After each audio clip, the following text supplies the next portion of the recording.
Konnichiwa minasan. Selamat kembali ke Jom Jepun. Video ni adalah lesen kedua untuk Minano Nihongo Tata Bahasa.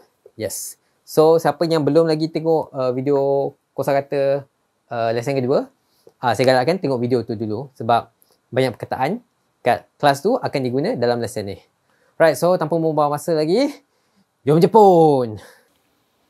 Poin pertama adalah kore, sore dan are.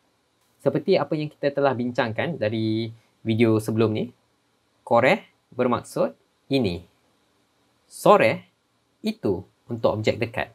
Dan are itu untuk objek yang jauh. So misal kata, ini adalah buku. Dengan menggunakan corak N1 wa, N2, kita boleh gantikan N1 dengan kore, sore atau are. Diikuti dengan N2. Tatoeba, contohnya.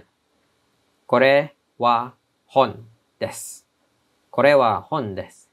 Ini adalah buku. Ataupun kalau kita kata itu, yang dekat, adalah kamus. Dalam bahasa Jepun, sore wa jisho. Jisho, kamus, jisho desu. Sore wa jisho desu. Lagi satu contoh ialah di sana, itu, yang jauh, adalah buku nota. Disebabkan objek tu jauh dari kita, kita gunakan are.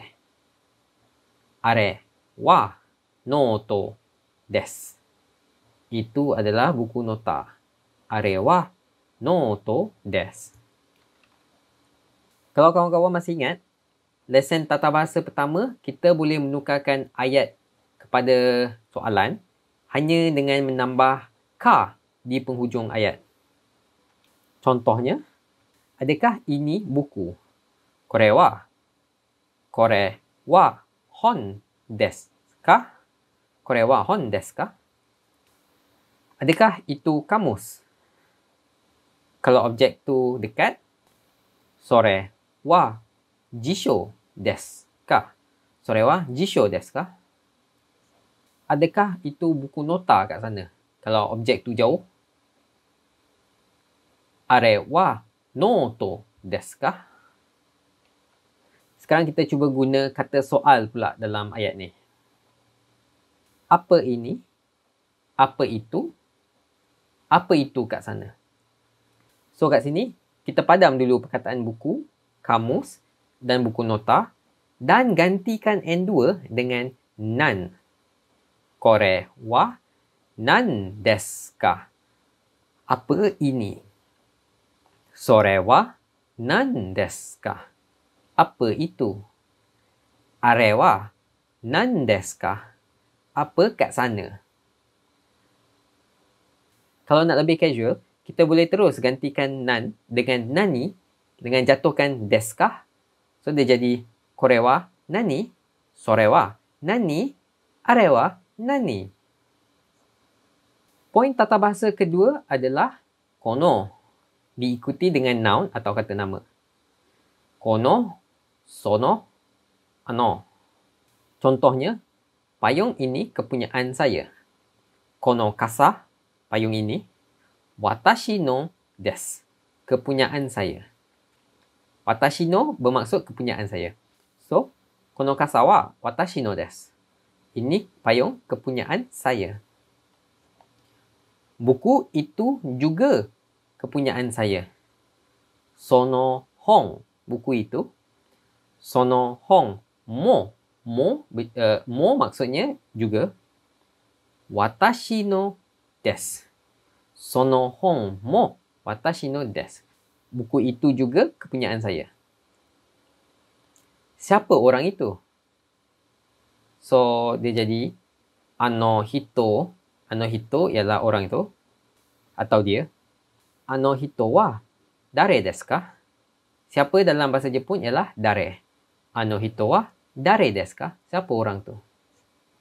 Tata bahasa seterusnya, so desu. Atau kata negatifnya, so ja arimasen. So desu. Maksud dia macam iya atau betul. So ja arimasen. ialah kata negatif dia.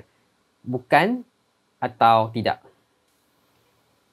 Ja arimasen ni, kita dah terangkan kat lesson pertama, fungsi dia sebagai negatif untuk des. Contohnya, adakah itu kamus? Sore wa jisho desu ka? Kalau jawab ya, kita kata hai, so desu. Sebelum ni, kalau kita nak jawab ya, kita kata hai, sore wa jisho desu. Kita ulang balik soalan tu. Tapi sekarang kita singkatkan kepada hai, so desu. Dan kalau kita nak jawab tidak, sebelum ni kita kata iye, sore wa jisho ja arimasen. Tapi singkatan dia iye, so ja arimasen. Ataupun iye chigaimasu. Yang bermaksud lain. Tapi dalam konteks ni, dia bermaksud bukan. Lagi satu, kawan-kawan perasan, simbol betul kita guna bulat dan simbol salah kita guna pangkah. Dulu pun saya agak pelik. Kenapa banyak sangat bulat kat kertas soalan saya? Rupa-rupanya bulat tu atau maru maksudnya betul. Okey, poin keempat pula. S1, subjek pertama. Ka. S2, subjek kedua. Ka. Atau N1, desu ka. N2, desu ka. Dia macam benda tu A atau B. Contohnya, itu nombor 4 atau 8. So, nombor 4 dalam bahasa Jepun ialah yong. Yong desu ka? 9 ialah Q. Q desu ka? Yong desu ka? Q desu ka? So, kalau kita jawab 9, Q desu. Contoh lain pula. Itu warna hitam atau putih? Buraku desu ka? Howaito desu ka? Perkataan buraku dan howaito ni kita panggil Japanglish. Dia campur aduk bahasa Jepun dengan English. Kalau Jepun asli, kita kata kuro untuk hitam dan shiro untuk putih. So jawapannya buraku desu atau howaito desu. Okey, seterusnya N1 no N2. So, kalau kita ingat balik lesson pertama, kita belajar N1, no, N2 bermaksud N1 memiliki N2. Contohnya, Petronas no shain. Petronas punya pekerja. Cara lain untuk menggunakan corak ni adalah N2 menerangi N1. Contohnya, buku tentang komputer. So, kat sini N1 ialah komputer. Dan N2 ialah buku. N1 no N2 komputer no hon. Buku tentang komputer. Kalau kita tukar N2 kepada misal kata kamera, dia akan jadi kamera no hon. Buku tentang kamera. Tapi kalau kita nak tanya buku tentang apa, N1 tadi diganti dengan soal kata nan. So, dia jadi nan no hon. Buku tentang apa. So, selalu bila orang guna nan no, maksud dia macam apa jenis. Apa jenis N2. Lagi satu cara untuk guna N1 no N2 ialah untuk menunjuk kemilikan sesuatu. Contohnya, N1 no N2. N1 memiliki N2. So, saya punya buku.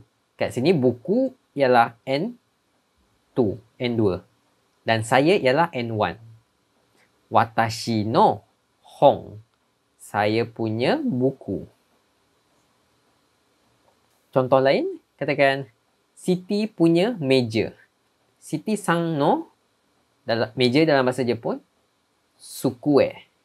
Siti sang no sukue. Lagi satu contoh.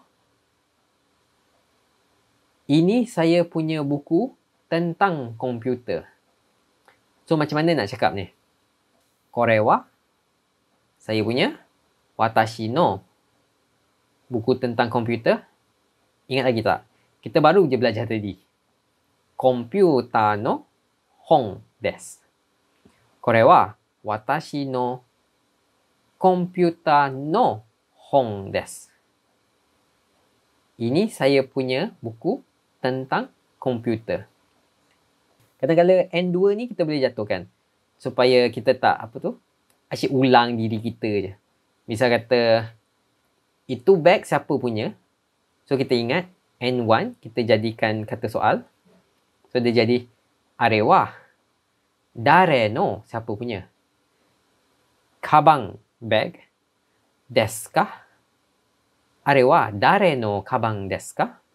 Itu beg siapa punya? Kalau kita jawab, itu beg Siti. Kita tak perlu ulang balik ayat yang panjang lebar tadi. Kita cuma cakap, Siti sang no desu. Sebab dalam konteks ni, dia dah boleh tahu kita sedang cakap pasal beg tadi. Contoh lain pula, ini beg awak ke?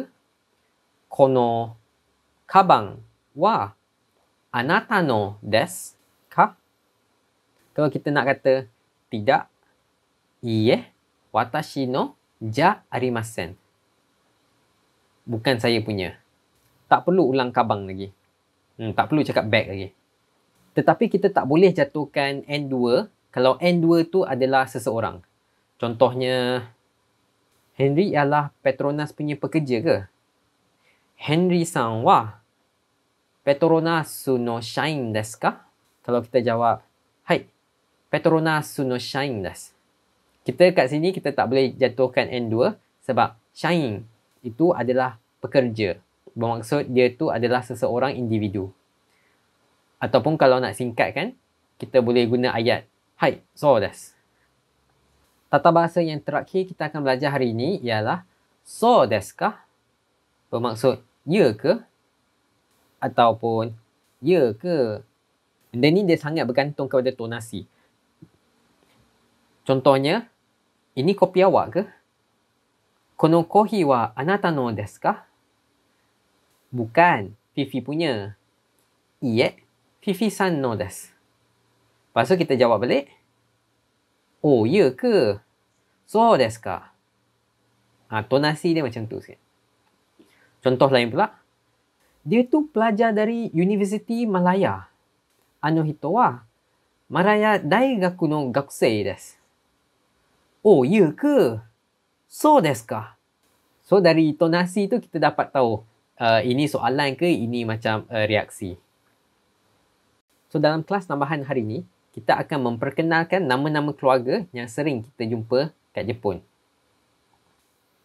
Sato, Suzuki, Matsumoto, Abe, Watanabe, Ito, Nakamura, Tanaka, Kobayashi, Saito, Takahashi, Yoshida, Yamada, Inoue, Kimura, Yamamoto. Okey, sekarang tiba masanya untuk kerja rumah. Yeay! Salah satu adat yang kita menghadapi kat Jepun, tapi zaman moden ni maybe kurang sikit, ialah memberi buah tangan seperti gula, sabun, tuala kepada jiran-jiran baru. Dalam pengalaman kawan-kawan saya yang dah bermastautin kat Jepun, adat ni dah kurang. Tapi adat ni boleh ambil kesempatan untuk kita mengeratkan hubungan silaturahim dengan jiran-jiran. So, ini contoh perbualan dia. Jom kita baca satu demi satu. Knock knock. Hai, donata desu ka? Ya, siapa tu? San 01 no Han desu. Saya Han dari unit 301. Lepas tu, lepas dia dah buka pintu, kita ulang lagi sekali nama kita. Konnichiwa, Han desu. Selamat tengah hari, saya Han. Kore kara osewa ni narimasu. Terima kasih terlebih dahulu atas kebaikan anda. Dozo yoroshiku onegai shimasu. Selamat berkenalan. Kochira koso yoroshiku. Senang berkenalan juga. Kore wa hon no kimochi desu. Saya membawa buah tangan. Domo. 何ですか? Oh, terima kasih. Apa ni? Kohi desu. Dozo. Kopi. Silakan. Domo arigatou gozaimasu. Terima kasih banyak-banyak. Okey, so sekarang jom baca sama-sama. Saya akan baca bahagian A dan kawan-kawan boleh baca bahagian B. Okey, dah sedia semua? Knock knock. Hai. Donata desu ka?